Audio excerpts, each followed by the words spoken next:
Monsieur le ministre de l'économie Bruno Le Maire, la CFDT Atos, premier syndicat du groupe, a alerté il y a quelques mois le président de la République et le gouvernement quant à l'impact des campagnes de déstabilisation dont le groupe fait l'objet, notamment sur les salariés qui le composent et que nous représentons.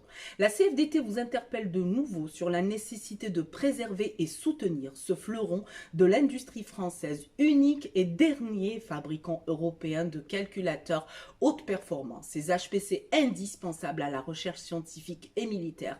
C'est aussi un leader mondial des services du numérique et des technologies de cryptologie et de cybersécurité et un spécialiste du contrôle-commande dans le nucléaire. C'est donc un acteur majeur d'une des priorités du gouvernement, la souveraineté technologique et industrielle et de l'emploi en France et en Europe. Le gouvernement a d'ailleurs affirmé suivre de près l'évolution de la société informatique Atos qu'il considère comme un actif stratégique. Depuis plusieurs mois maintenant, Atos met en œuvre son plan de relance et de transformation en vue de renouer avec la croissance tout en préservant les entités du groupe. Percevant sa valeur intrinsèque, plusieurs entreprises émettent des marques d'intérêt vis-à-vis du groupe. Indéniablement, Atos suscite toutes les convoitises.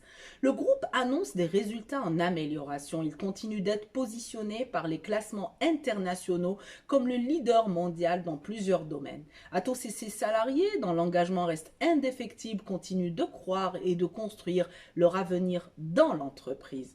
Dans le même temps, la campagne de presse d'Atos Bashing se poursuit avec minutie et vise à déstabiliser le groupe avec un risque d'impact sur l'emploi en France, en Europe et dans le monde. Ceci avec le concours de fonds d'investissement activistes minoritaires qui vont jusqu'à faire appel aux organisations syndicales internes.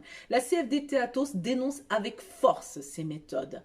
Atos compte 43 nouveaux supercalculateurs dans le top 500 mondial et est le quatrième supercalculateur le plus puissant au monde.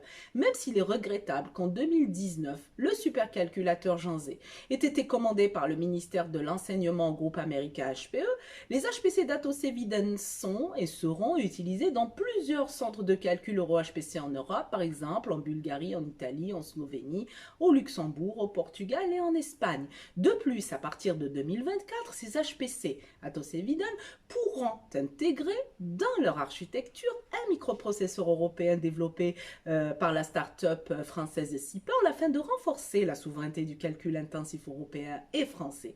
Ces HPC seront fabriqués à l'ère de l'industrie 4.0 dans la toute nouvelle usine angevine du groupe Atos, véritable centre d'innovation européen. C'est pourquoi la CFDT Atos, soucieuse des salariés, de leurs conditions de travail et de leur avenir professionnel, sollicite le soutien et l'aide de l'État français afin qu'Atos Eviden puisse être préservé et continue d'incarner cette excellence européenne en matière de supercalcul à l'ère hexaflopique et de renforcer la stratégie européenne en informatique quantique et en cybersécurité et la souveraineté numérique en général.